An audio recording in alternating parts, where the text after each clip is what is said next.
Hello viewers, আসসালামু আলাইকুম। আজকে আমরা তৈরি করব পাকা কলার গড়গড়া পিঠা। তো চলুন রেসিপি ভিডিওটি শুরু করা যাক।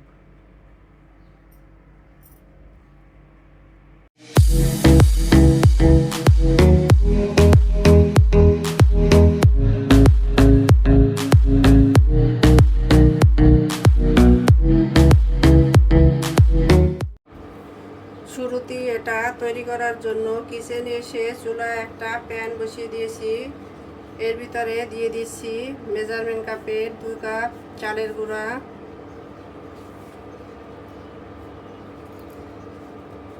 চালের গুঁড়াটাকে আমি হালকা আছে ব্রাউনিশ করে ফ্রাই করে নিব।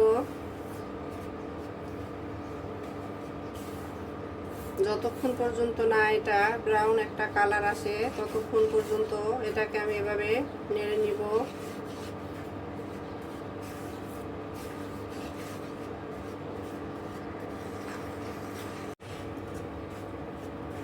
ফ্রাই করে নেওয়ার এক পর্যায়ে দেখতেই পাচ্ছেন এটা ব্রাউন কালার এসেছে আর কতটা জর্জরা হয়েছে। এখন আমি চুলাটা বন্ধ করে দিচ্ছি আর এটাকে একটা বলের ভিতর ঢেলে নিচ্ছি। আমি চালের গুঁড়োটাকে একটা বলের ভিতরে ঢেলে নিয়েছি। আমি এখানে আতপ চালের শুকনো গুঁড়ো নিয়ে নিয়েছি। এখন এর ভিতরে দিয়ে দিচ্ছি স্বাদমতো চিনি, স্বাদমতো লবণ, মৌরি দিয়ে দিচ্ছি হাফ টিস্পুনের একটু বেশি, নারকেল কোরানো দিয়ে দিচ্ছি প্রায় 1 কাপের মতো। আমার নারকেল কোরানোটা ফ্রোজেন করা ছিল, আপনাদের কাছে ফ্রেশ নারকেল থাকলে সেটা নিয়ে নেবেন। সবশেষে দিয়ে দিচ্ছি মেইন উপকরণ কলা। এখানে আমি 2টা পাকা কলা নিয়ে নিয়েছি। এখন আমি হাতের সাহায্যে সবগুলো উপকরণ একত্রে ভালোভাবে মেখে একটা ডো তৈরি করে নিব।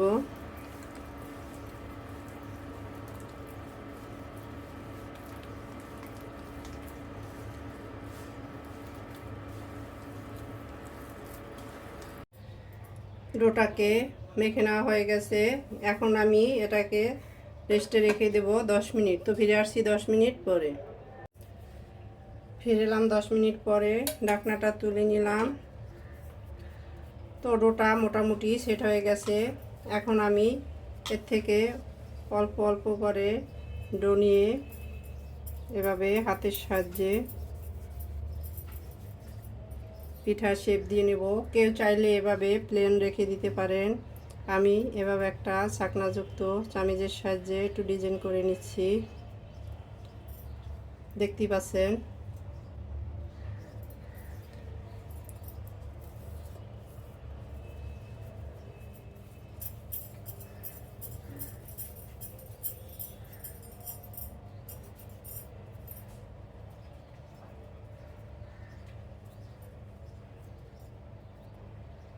এভাবে ঘুরিয়ে ঘুরিয়ে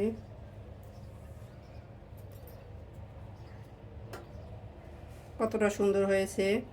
উপরে কিছুটা ডিজাইনের দাগ দাগ কেটে নিয়েছি। তো একইভাবে আমি সবগুলো পিঠা তৈরি করে ফিরে আসছি।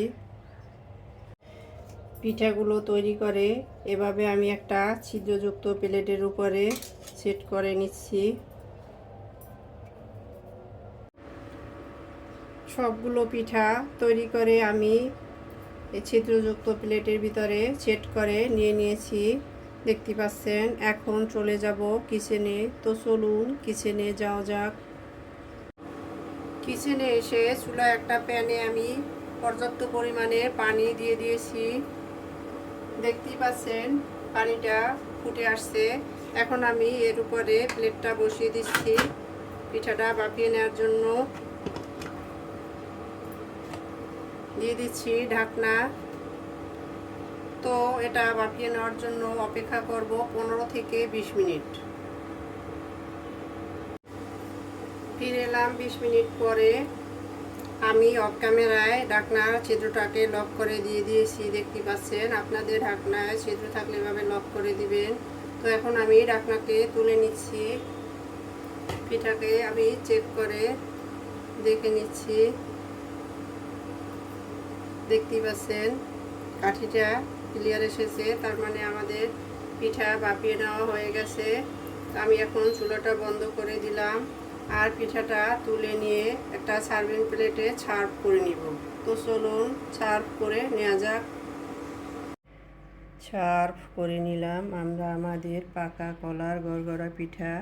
বৃষ্টির দিনে এটা খেতে দারুণ লাগে। আমাদের রেসিপি ভিডিওটি ফলো করে আপনারাও তৈরি করে দেখবেন। কমেন্ট সেকশনে জানিয়ে দিবেন কেমন হয়েছিল আমাদের রেসিপি ভিডিওটি।